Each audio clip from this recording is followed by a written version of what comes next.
안녕하세요. 성경을 천천히 읽고 정리하는 느린걸음 성경입니다. 오늘은 마가복음 6장 함께 읽겠습니다.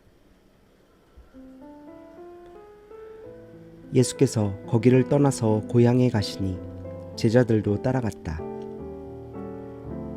안식일이 되어서 예수께서 회당에서 가르치기 시작하셨다. 많은 사람이 듣고 놀라서 말하였다. 이 사람이 어디에서 이런 모든 것을 얻었을까? 이 사람에게 있는 지혜는 어떤 것일까? 그가 어떻게 그 손으로 이런 기적들을 일으킬까? 이 사람은 마리아의 아들 목수가 아닌가? 그는 야고보와 요셉과 유다와 시몬의 형이 아닌가? 또 그의 누이들은 모두 우리와 같이 여기에 살고 있지 않는가? 그러면서 그들은 예수를 달갑지 않게 여겼다. 그래서 예수께서 그들에게 말씀하셨다. 예언자는 자기 고향과 자기 친척과 자기 집 밖에서는 존경을 받지 않는 법이 없다. 예수께서는 다만 몇몇 병자에게 손을 얹어서 고쳐주신 것 밖에는 거기서는 아무 기적도 행하실 수 없었다. 그리고 그들이 믿지 않는 것에 놀라셨다. 그리고 예수께서는 마을들을 두루 돌아다니시며 가르치셨다. 그리고 12 제자를 가까이 부르셔서 그들을 둘씩 보내시며 그들에게 악한 귀신을 억누르는 권능을 주셨다. 그리고 그들에게 명하시기를 길을 떠날 때에는 지팡이 하나밖에는 아무것도 가지고 가지 말고 빵이나 자루도 지니지 말고 전대에 동전도 넣어가지 말고 다만 신발은 신되 옷은 2벌 가지지 말라고 하셨다. 또 그들에게 말씀하셨다.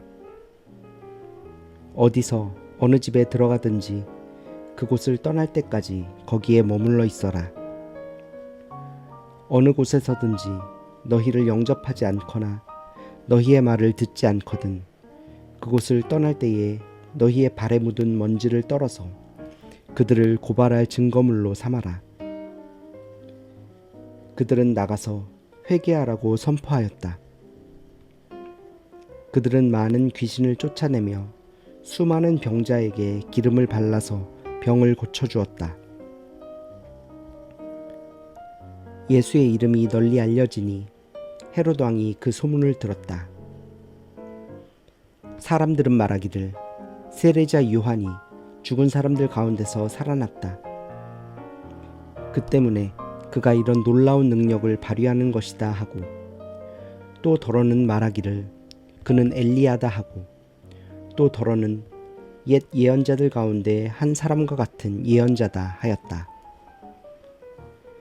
그런데 헤롯이 이런 소문을 듣고서 말하기를 내가 목을 벤 그 요한이 살아났구나 하였다. 헤롯은 요한을 잡아오게 하여서 옥에 가둔 일이 있었다. 헤롯이 자기와 형제간인 빌립의 아내 헤로디아 때문에 그렇게 했던 것이다. 헤롯이 그 여자를 아내로 맞았으므로 요한이 헤롯에게 형제의 아내를 차지하는 것은 옳지 않다고 말해왔기 때문이다. 그래서 헤로디아는 요한에게 원한을 품고 요한을 죽이고자 하였으나 뜻을 이루지 못하였다. 그것은 헤롯이 요한을 의롭고 성스러운 사람으로 알고 그를 두려워하며 보호해 주었고 또 그의 말을 들으면 몹시 괴로워하면서도 오히려 달게 들었기 때문이다. 그런데 좋은 기회가 왔다. 헤롯이 자기 생일에 고관들과 천부장들과 갈릴리의 요인들을 청하여 놓고 잔치를 베풀었는데 헤로디아의 딸이 춤을 추어서 헤롯과 그 자리에 앉아있는 사람들을 즐겁게 해주었다. 왕이 소녀에게 말하였다. 내 소원을 말해보아라. 내가 들어주마. 그리고 그 소녀에게 굳게 맹세하였다. 내가 원하는 것이면 이 나라의 절반이라도 주겠다. 소녀가 바깥으로 나가서 자기 어머니에게 말하였다. 무엇을 달라고 청할까요? 그 어머니가 말하였다. 세례자 요한의 머리를 달라고 하여라. 소녀는 급히 왕에게로 돌아와서 청하였다. 곧바로 서둘러서 세례자 요한의 머리를 쟁반에 담아서 내게 주십시오. 왕은 마음이 몹시 괴로웠지만 맹세한 것과 거기에 함께 앉아 있는 사람들 때문에 소녀가 달라는 것을 거절할 수 없었다. 그래서 왕은 곧 호위병을 보내서 요한의 목을 베어오게 하였다. 호위병은 나가서 감옥에서 요한의 목을 베어서 쟁반에 담아 소녀에게 주고 소녀는 그것을 자기 어머니에게 주었다. 요한의 제자들이 이 소식을 듣고 와서 그 시체를 거두어다가 무덤에 안장하였다. 사도들이 예수께로 몰려와서 자기들이 한 일과 가르친 일을 다 그에게 보고하였다. 그때 예수께서 그들에게 말씀하셨다. 너희는 따로 외딴 곳으로 와서 좀 쉬어라. 거기에는 오고 가는 사람이 하도 많아서 음식을 먹을 겨를조차 없었기 때문이다. 그래서 그들은 배를 타고 따로 외딴 곳으로 떠나갔다. 그런데 많은 사람이 이것을 보고 그들인 줄 알고 여러 마을에서 발걸음을 재촉하여 그곳으로 함께 달려가서 그들보다 먼저 그곳에 이르렀다. 예수께서 배에서 내려서 큰 무리를 보시고 그들이 마치 목자 없는 양과 같으므로 그들을 불쌍히 여기셨다. 그래서 그들에게 여러 가지로 가르치기 시작하셨다. 날이 이미 저물었으므로 제자들이 예수께 다가와서 말하였다. 여기는 빈들이고 날도 이미 저물었습니다. 이 사람들을 해쳐 지각기 먹을 것을 사 먹게 근방에 있는 농가나 마을로 보내시는 것이 좋겠습니다. 예수께서 그들에게 말씀하셨다. 너희가 그들에게 먹을 것을 주어라. 제자들이 그에게 말하였다. 그러면 우리가 가서 빵 200데나리온어치를 사다가 그들에게 먹이라는 말씀입니까? 예수께서 그들에게 말씀하셨다. 너희에게 빵이 얼마나 있느냐? 가서 알아보아라. 그들이 알아보고 말하였다. 빵 5개와 물고기 2마리가 있습니다. 예수께서는 제자들에게 명하여 모두들 떼를 지어 푸른 풀밭에 앉게 하셨다. 그들은 100명씩 또는 50명씩 떼를 지어 앉았다.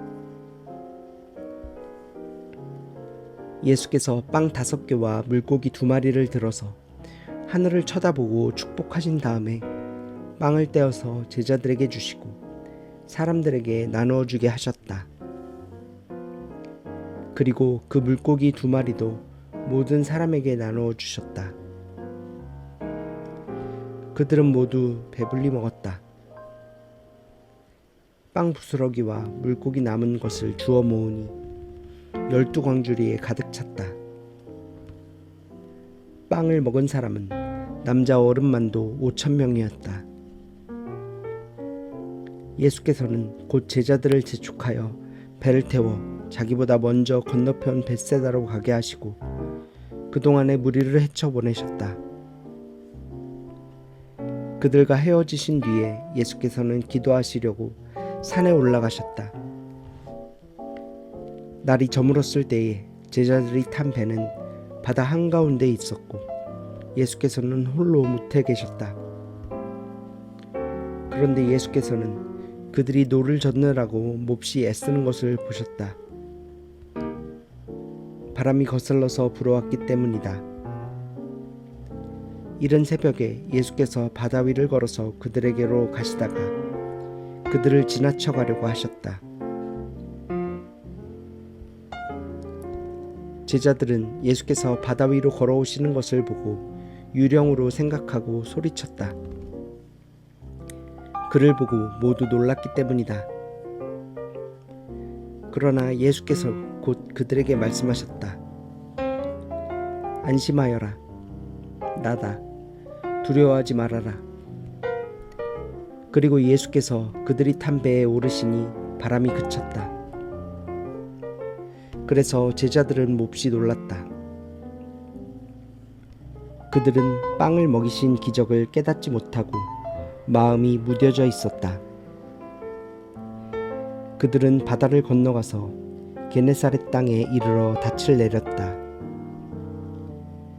그들이 배에서 내리니 사람들이 곧 예수를 알아보고 그 온 지방을 뛰어다니면서 예수가 어디에 계시든지 병자들을 침상에 눕혀서 그곳으로 데리고 오기 시작하였다. 예수께서 마을이든 도시이든 농촌이든 어디에 들어가시든지 사람들이 병자들을 장터거리에 데려다 놓고 예수께 그 옷술만이라도 손을 대게 해달라고 간청하였다. 그리고 손을 댄 사람은 모두 병이 나았다.